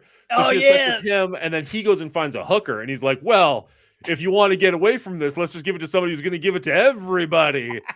And then like the movie ends, they're just like walking down the street and somebody is walking behind them. And it's exactly what you're talking about. Where you're just like, is that it following them right now? Like, did it already kill all those people and catch up to you? Yeah. Or is that just some random person walking down the street and just is like, androgynous ending? That's not the right word. Like an ending where you don't entirely know what's happening there. Ambiguous ending. Thank you very much. Yeah. Oh man, that's funny. I forgot about the friend that was just like, he's like, yeah, no, I'll protect you, baby. He's like, I'll bang you and get that demon. That's cool. He's like, just the ultimate. I'll have sex with you, and then I'll have guilt-free sex with a hooker. This is a good day for me. He's like, this is awesome. He's like, I would totally die for a hero for doing it. Fuck yeah, sign me up, babe. Like, damn, man. That's a choice. Yep. Amazing. So of course, because you helped me out with the one channel redemption where like you have that green screen pull down and you show up. Somebody tried to redeem that while you're on the show, and it's like, sorry, everything's turned off, bud, but I appreciate the effort. Better luck next time. Yeah. We got the real Sticky here. I don't have to yell at him to go away. He's actually here and hanging out. So sure. Sorry, people were talking about Shining, which is a phenomenal one. I saw it when I was really young. One of my favorite for the longest time. My modern favorite is Hereditary. I don't know if you've seen Hereditary. That one awesome. Fucked me up. Dude, I don't mind telling you. Dude, the little girl scene, like at the beginning where they take her to the party, that is just like. I thought you meant in the car as a father. One messed me up. Yeah, that's what I mean. Yeah, in the car. Okay. That was like when I was watching that and I was just like, what? What? I can't believe you just went there. Whew, that was something. Yeah, no, that movie was messed up. I think I've only seen it the one time, and I'm not sure if I'll go back to it or not. It was just like, that imagery in my head's good once. Yeah. It ends up being like the corpse in the attic with like a curse on it or whatever. Like her whole family is being haunted by their entire family. Like hence the name Hereditary. Like it's just being passed down. Do you remember the ambiguously gay duo from SNL? Is that Purple and Sticky? Or Dan and Sticky? No, it is not. And yes, I do remember them. Oh man. Yeah, so horror's not like I enjoy a horror movie now and then, but it's not one of my like go-to genres. Like when we had Doolam on here, that was his big thing, and so we didn't have him on for this channel. We had him on for the movie trivia thing. Made a huge comeback because like we got to horror and he just like nailed everything right down the line. I was like, damn, like you know your stuff. Didn't know anything about anything else, but nailed horror pretty hard. I don't know if I have a go-to horror movie off the top of my head. I like ones, as weird as it sounds, a bit more story than horror. Like I think World War Z would probably be 28 Days Later is amazing. I really like that one. But I think World War Z, because it's a bit more of a detective story than just a straight up zombies at every turn. Yeah. Did you ever read the book by any chance? I listened to the audio tape, which was so incredibly well done.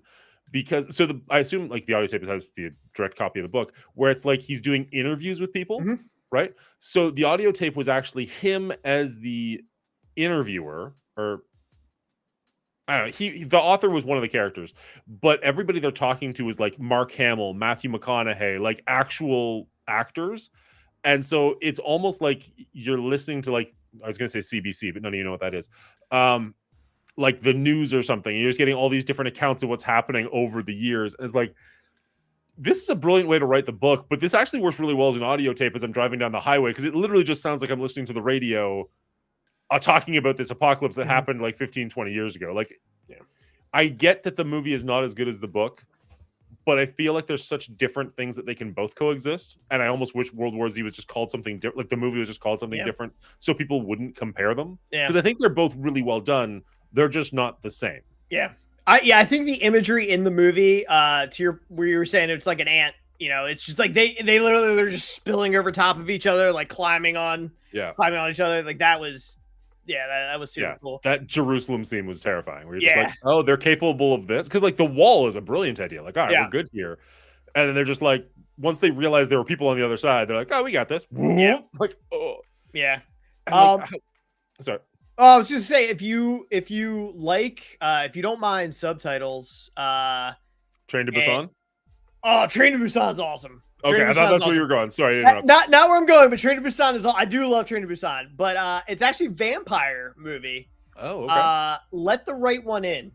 Oh, I've heard of it, but I've never seen it. Now there's a remake too, right? Yes, that one's pretty good. But the original is I don't know if it's like German, maybe it's Russian, Swedish. I'm sorry, Swedish. Okay. It's been a while since I watched it, but yeah, that's a vampire movie, subtitled. That is very good, very good.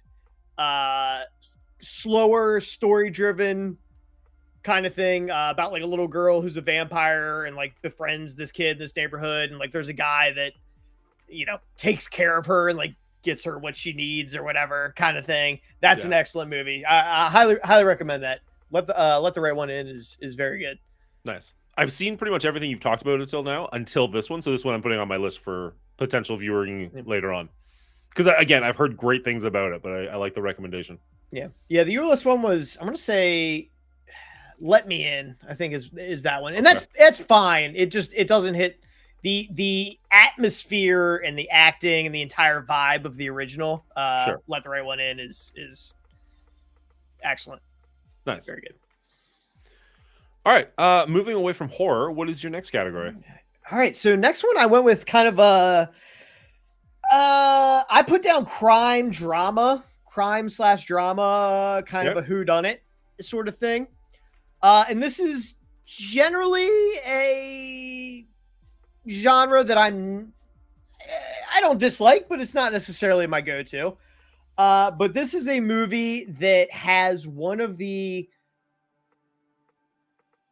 it's probably a bit hyperbole to say one of the greatest like twists of any movie. It might be the greatest twist of any movie that I've ever seen in my life. And the entire lead up to it is awesome. The cast is incredible. It's funny.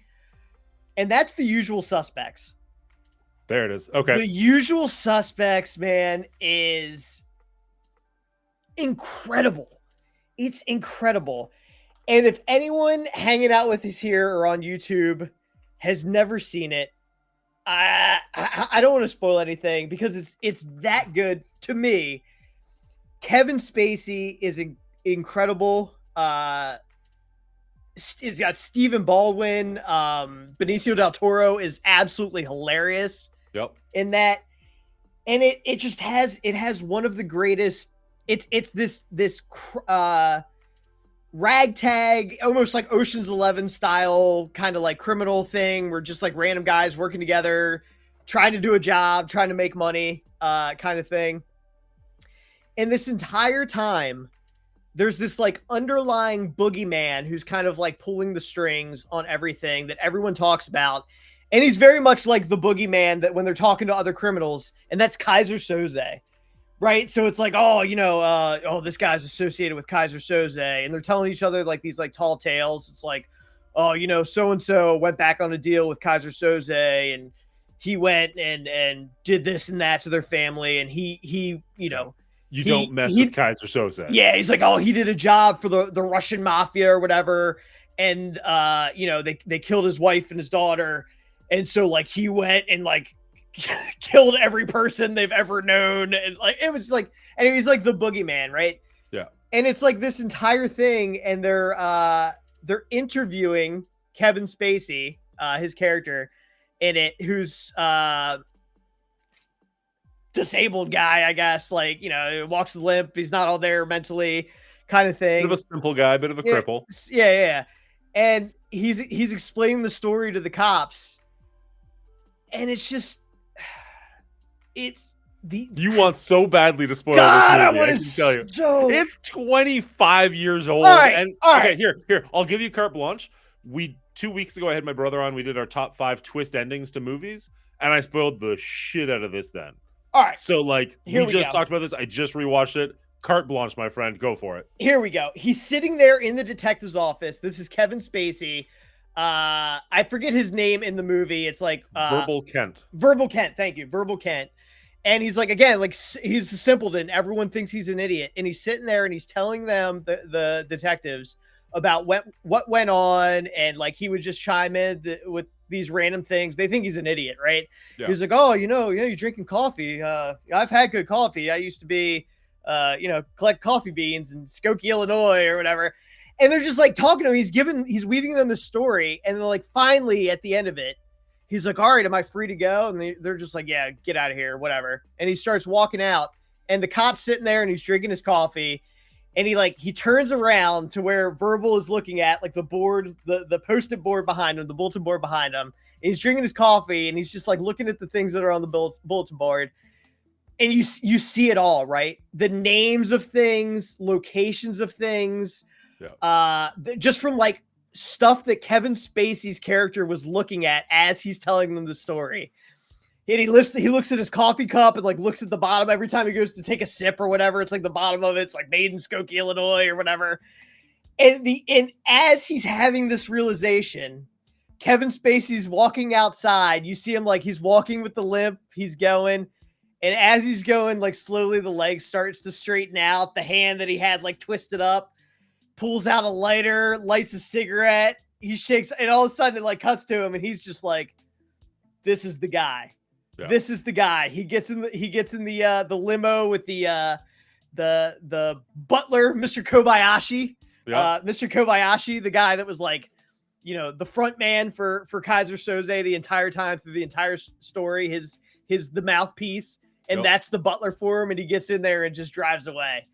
And it's just like that ending, man, that twist, and the way he portrays himself and carries himself as Verbal, and then the transition into Kaiser Soze. And then you realize at the end of it that maybe some of the things that they said about Kaiser Soze, what he did and didn't do, maybe some of those are a tall tale, but he's just as badass. He's just as dangerous. He's just as smart as everyone thinks he is. And it's just, it's a masterclass, man. And that, like, I know it's I'm a kind of a separate the art from the artist kind of guy. Like, I have no, you know, Kevin Spacey is probably Kevin Spacey and Bryan Singer are both pretty problematic. So it's like probably not the coolest dude in the world, but like if you had to ask me like who's your favorite actor of all time, it probably is Kevin Spacey, like just based on the acting chops. And that for me, probably he had a run there, like the late 90s to early 2000s. Like, if there was a great performance, there's a good chance it was him. Yeah, like so many good movies. Yeah, Spacey is a when it comes to movies, acting, and everything, just an absolute master of his craft, man. Yeah. He really is. Yeah. So as I said, we did the top 5 twist ending. So I rewatched this movie somewhat recently. Well, very recently, within the last month. I loved this movie as a teenager when I first started watching it. Watched it a lot. Really enjoyed it. I didn't love it as much the most recent time, and I was trying to figure out why that might be. I think now, correct me if I'm wrong, or let me know your thoughts on this. Other than the police lineup, because the police knew about that because it happened at the police station, and I guess the fact that like everybody on the boat died, like everything in that movie is 100% or could be 100% fictional, right? Like it's literally like, why does he even get arrested? Like if he's this badass, like why didn't he just assassinate the people and leave? Like why does he wait around until the police get there to arrest him? I get that he's got immunity for some reason, like whatever the immunity is that like makes him bulletproof. Like is it entirely just to like wave it in front of the cops, like look how smart I am? I was like, so did any of this happen? Like I don't know. It's like it's still a super cool movie. I'm not taking anything away from it, but it's like some small part of me wants to know if any of that was real. Like it might have entirely been a small tale. Just like it almost seems like it was like just a game. He was so far beyond them that it was just a game for him. It was just it was him put the icing on the cake. Like he did it because he could, kind of thing, and because he was so far ahead of them. Yeah, super cool movie. And like this was kind of before twists, like because there was a while there after Sixth Sense where twist endings were almost expected. Like you were just like you'd watch a movie like, okay, what's the twist going to be to this one? And this took place before that, thankfully, for the benefit of this movie. So you could just watch it and just be like, this is a cool movie. And then you get to the twist and be like, oh, this is a totally different movie than I thought I was watching. I have to watch it again right now to see what was going on and if I can pick up on some of the clues or. Yeah, that's the thing about it is that even without that, it's still a good movie. Like it's an interesting crime movie, you know, kind of drama thing, whatever. On its own, without the ending, and then that ending comes, and it just elevates it. It just takes it to another level. You're just like, oh, dude, that's so good. That's a classic for me. As you were doing that massive buildup for this one, I was like, okay, is it this? No, it's this. And then you're like, and it's funny. I'm like, and it's funny? What's okay? Now you really got me confused, but no, that's a good choice. The humor for me, a lot of that it has to be Benicio del Toro. Like his mannerisms, the way his crazy accent. He's like, I'll flip you. They're like, what? He's like, I'll flip you for real. Like, he's so good, dude. He's so good at it. Yeah. That I'm sure you know this is like the most well-known movie trivia, but the lineup scene where they're all just joking and being silly.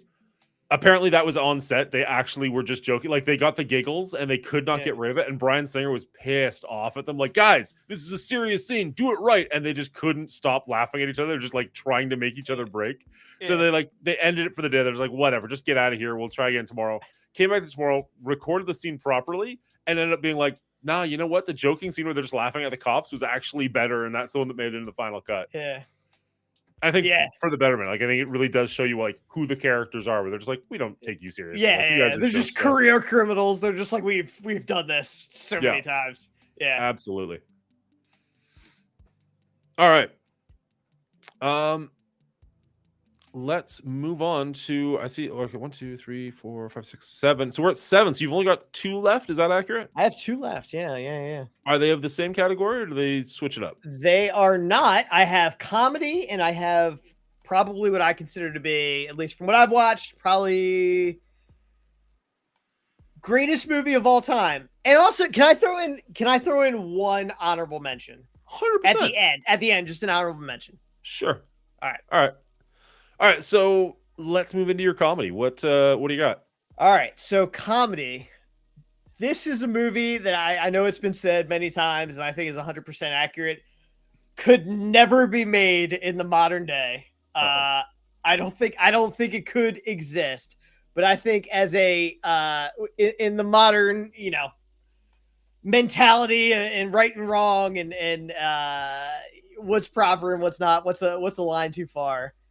But at its time was just a masterpiece. I could watch this so many times and still laugh. And yes, I see it in chat there. Tropic Thunder. Okay. Tropic Thunder is so good. It's so good. I love it. Everything about it.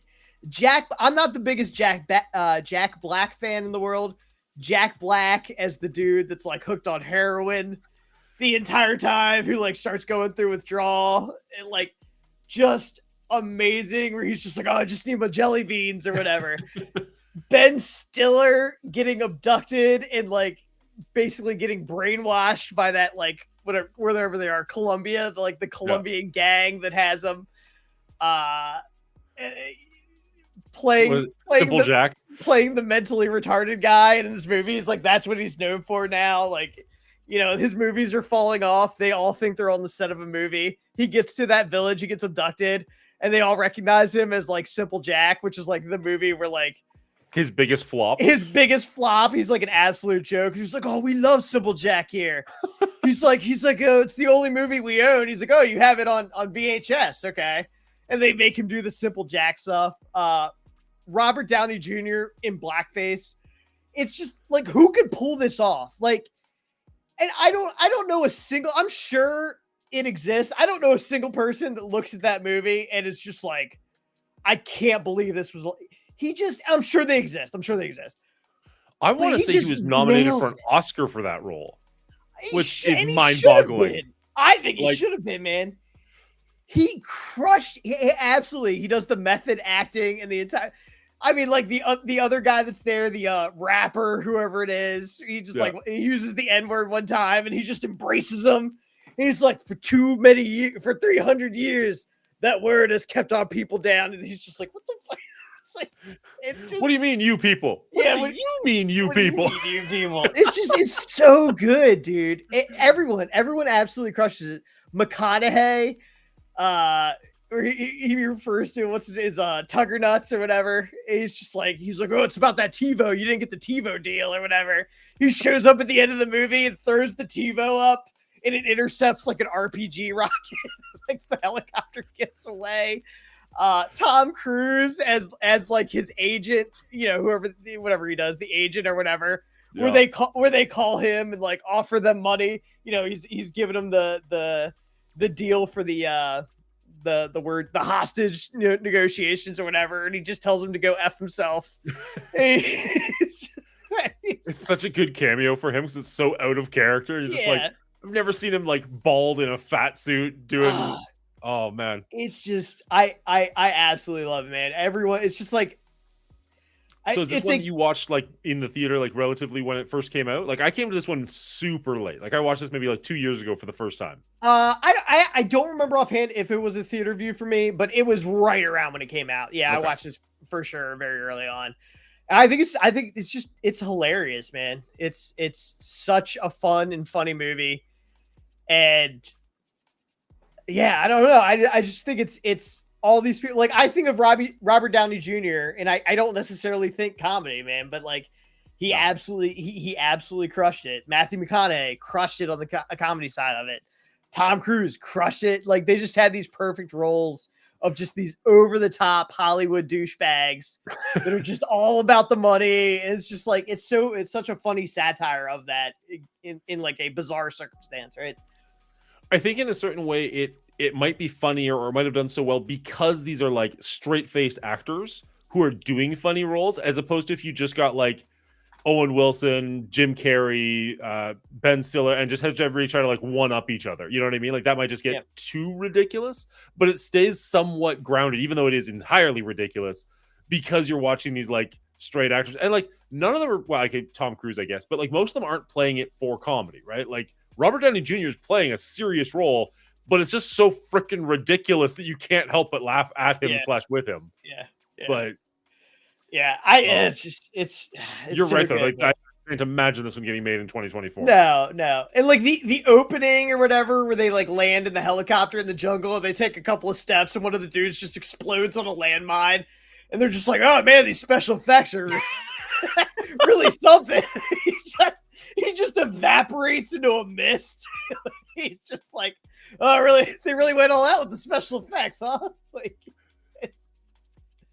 oh man, I just love it, man. It's such an absurd movie. Yeah. Oh, that's a good choice for sure. Oh man.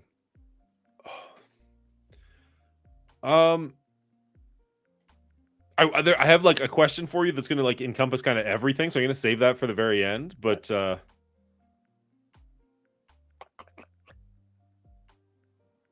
yeah, I mean, are you ready to like we're an hour and a half in? You get to move on to your yeah. So this is the one. Now we started at the very very beginning. This is like the one that came to your mind right away, right? Like this is when I brought up this list, you're like, oh, that's going to be on there. So I'm not going to do the build up because you're freaking killing it at that, but. All right, so last but not least, and I'm gonna tack on an honorable mention, but last but not least is what I consider for me probably my favorite movie of all time, and Citizen Kane. Yeah, and it's again a lot of I think a lot of these make my list because a lot of them I just outright love and they are up my alley, but then like the other half of these are movies that aren't even necessarily like genres or things that would normally be that into, but are just done so well that they just elevate themselves beyond that and just become something really special for me. And this is a movie that just has it all, man. It has the acting, it has the dialogue, it has the build up, just mastercraft storytelling. And I don't think this is a particularly hot take, but I got to give it to The Shawshank Redemption. I think The Shawshank Redemption is, for me, like as close to a perfect movie as you can get. It's just, it's awesome. It's just like, it's so well written.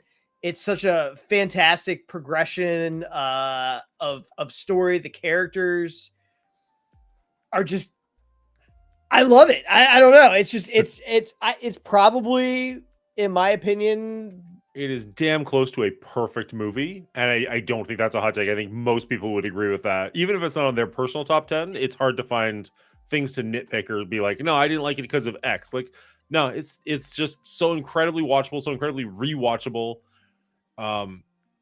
This is a great choice. It's great. Yeah, Tim Robbins just crushes it. Andy Dufresne, and then you got Morgan Freeman as Red.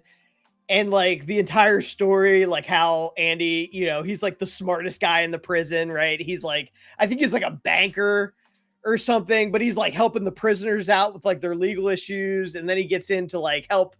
I think he's helping the warden to like hide like money laundering money laundering stuff.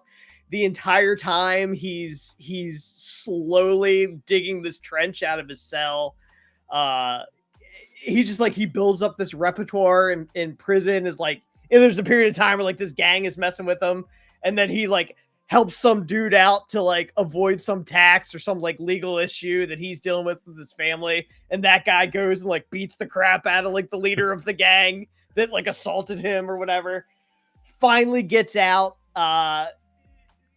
leaves all that money and a note for Red, who when Red finally come find me here when you're ready. Come find me, and then they make their way off to Mexico. It's just like it's like a perfect movie, man. Like I think it's fantastic, man. It's just like an absolute masterclass. The acting, the writing, the storytelling of it all. It's great. This is one. This is like the number one like TBS movie. I don't know if TBS even still exists, but I'm assuming most people know what I'm talking about when I say that. Where like, if this is just on a Saturday afternoon, you're like, oh, I guess that's what I'm doing for the next hour and a half. Like, my day was just decided for me. Yeah. And you can pick this movie up for any amount of time, any part of the movie, and be like deep and into it and thoroughly entertained. I was talking to this made Brian's Run Seven's. I realize I can't really say that doesn't work. Run Seven's top. I want to say the top like 10, but maybe not quite top 5, but it was really high up there.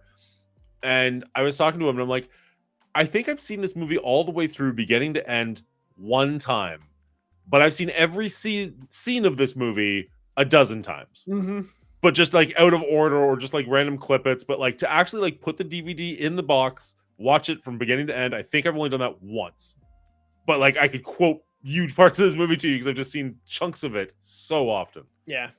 It's great, man. It's just one of those ones. I feel like this is one that my wife has never watched. I really need to. Wow.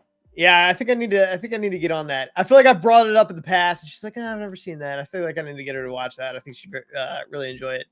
But yeah, like I'm not even into that, into the prison movie, like that kind of setting. It doesn't necessarily do it for me, but I just like it all comes together into this perfect package, man. They absolutely. Phenomenal movie. One of Stephen King's best adaptations, and it's taken from like a short story. It's not even a very long thing. It's like 60 pages or something. And they adapted it from that and like pretty much made this perfect film. Like I can't even think of anything that'd be like, I don't really like that. Like this isn't good. You could improve that. Like no, like every person on every level is just killing it for 2 hours straight. Yeah. Great choice. Masterpiece. Now, you said you had an honorable mention for us? Yeah. So my honorable mention is a guilty pleasure of mine. It's another Tim Robbins film. Uh-oh. And I love Tim Robbins. Okay. I think Tim Robbins is an excellent actor. And this is one that's just so absurd and funny and weird and like ends up being this like it starts out as this like quirky kind of like industrial thing, capitalism, how to get ahead, and ends with this like bizarre story of like good versus evil, and I'm not even totally sure why or how that even happens. And it's the underlying comedy of it all, where he's like he knows he has a great idea, and he just needs the right person to see it, and that is the Hudsucker Proxy. I love the Hudsucker Proxy. Oh, have you never heard of the Hudsucker Proxy? Hudsucker Proxy. Yeah, you should go watch it. I'm not saying it's like one of the greatest movies. I love. You kind of are actually. That's kind of the definition of what we're doing right now. But it's man, it was like I have to mention it somewhere on the list because it's so like obscure. It's 1994. It's the Coen brothers. Okay, that is a lot. Yeah. I'm looking at the IMDb right now. Tim Robbins, Jennifer Jason Leigh, Paul Newman. And he's just like this idiot. He's just like kind of an idiot, but like a lovable idiot that like gets a job at the mailroom in this like major company. And he's like, I just have this great idea. He's like, if I could just talk to like the person in charge, he's like, I'd love to show them what I got because I think this is going to be a huge hit. And it's just like, I won't spoil anything because you haven't seen it. And that's part of the gold. But it's just, he holds up this piece of paper and it's just a circle drawn in a pencil. And he just holds it up and it's just a circle. And he's like, huh? It's for kids. It's for So kids. I looked it up, and just it looks like the box art. Is it a hula hoop? It's a hula hoop. All right, I guess you get that. Yeah, I guess you get that from the box art. Yeah. Yeah. Okay. He's trying to sell the idea of a hula hoop, right? But he just like draws it. It's just a circle, and he's just showing everyone the picture. He's like, you get it, right? It's for kids, and they're like no one knows what he's talking about. But like that's so do secondary. Hula hoops exist in this movie? Like before this, or did he actually come up with it? No, I think he like invented the hula hoop. Or Okay, whatever, like whatever. Interesting. But it becomes that where he like rises through the ranks of this company, and like becomes buddy with the CEO, and then like there's this.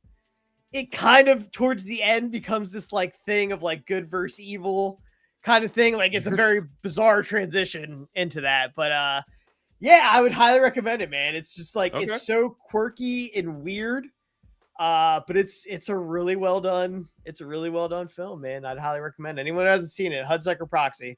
It's a good one. Nice. I have that on my list right with Let the Right One In, so we'll see if I can get to either of those. My amount of time that I've got to watch movies these days has gone down significantly, but if I can get to one of those, I definitely will. You're a good salesman, man. You've talked me back into watching things I've already seen, and now you're selling me on things I have not seen. So yeah, I appreciate it. Yeah. No, that's great. All right. Shall we wrap this up? Let's do it. All right.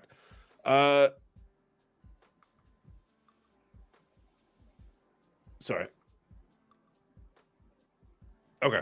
I'm gonna talk for a bit and shout it to you so you can promote your. Do you have a YouTube? I know you've got. I do. Yeah. Twitch. Yeah, okay. All right, and that has been the Flicks That Make You Tick with my friend Brian here. You know him as Purple Sticky. Purple, where can people find you? Yeah, if you want to see, it's primarily Marvel Strike Force content. We have a good time. If you want to hang out with us live on Twitch, you can do so at twitch.tv/purplesticky. Spelling's a little weird on that, but I'm sure you can find me. We'll put a link down below. Yeah, there you go. But yeah, we're there generally Tuesday, Wednesday, and Thursday. It's an absolute madhouse. We have a great time though. So if you're looking for Marvel Strike Force action and want to have a good laugh at my expense, I would love to have you. And then you can find me over at YouTube, Purple Sticky on YouTube as well. And we just do a lot of that's just Cosmic Crucible highlights and stuff. So yeah, just having a lot of fun playing MSF, and love to have you guys. If you want to have a good time, hang out and chat with me. I'd love to have you. Awesome. Well, thank you very much. It's been great having you on.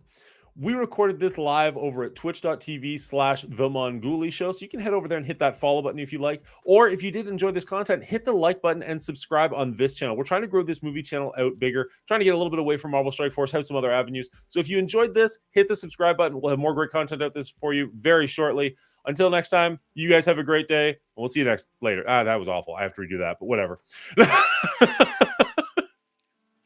Until next time, you guys have a great day. I don't have a good outro for this one.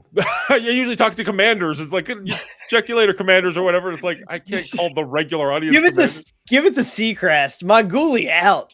Yeah. Give the old Seacrest treatment. We'll fix it in post. We'll do it in post. All right, that was a lot of fun. Thank you so much. Yeah. Thank you for not, I realized I turned you off. I was like, I hope he doesn't actually leave thinking he's done. But thank you very much for sticking around. Thank you for doing that. That was awesome. Did you have a good time? Yeah, I had a great time. That was a lot of fun. It was fun to come up with the list and kind of remind myself of the movies that I love. You know what I mean? Like I'll watch something or whatever and I'll really love it. You over the years, you kind of forget about it. It goes to the back of your mind. And then when you're actually making a conscious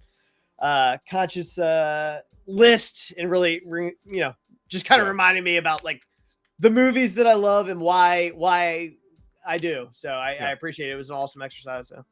Which is actually something I was going to ask you about, and I totally forgot. Maybe I can clip this back in or not. I don't know. When I was talking to Will, to cleaning agent, most, if not all of the movies on his list were directly tied to who he was watching them with at the time that he saw them, right? So like he watched it with his brother or something. And so that's why I kind of stuck. Was there an overarching theme that you can think of to why so many of these movies made an impact for you? Or was it like maybe it's the rewatchability? Like you said a couple of times, like you could put this on right now and enjoy it. Is that a big factor for you in choosing this list? Or so it's kind of a mix. So some of these fall back to being formative in like my younger years, I guess, like in the 90s or whatever, where I was kind of like, oh, just like kind of blown away. And that's like your Independence Day and your Starship Troopers, where I was, like just kind of like mind blown. And I was like, oh, I didn't know this was possible. Like, man, like stuff like that. So that's definitely part of it. A lot of these subvert expectations, not necessarily in the movie itself, but take a genre that I didn't necessarily know that I even liked, and that if you took 99% of the movies in that genre, I probably wouldn't like them. But there was something just that special about this one that made me realize, like, all right, maybe I shouldn't totally write this off. And that's, like your animated stuff, like your Spirited Away. And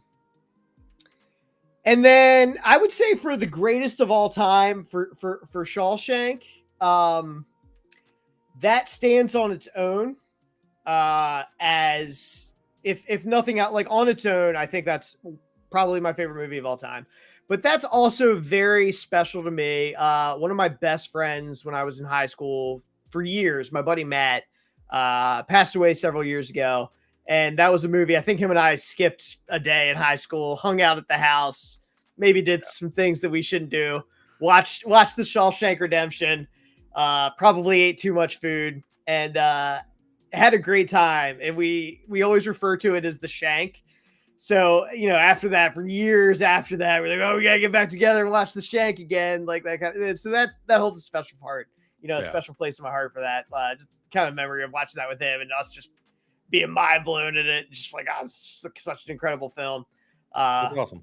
So yeah, it's kind of a combination of all those things.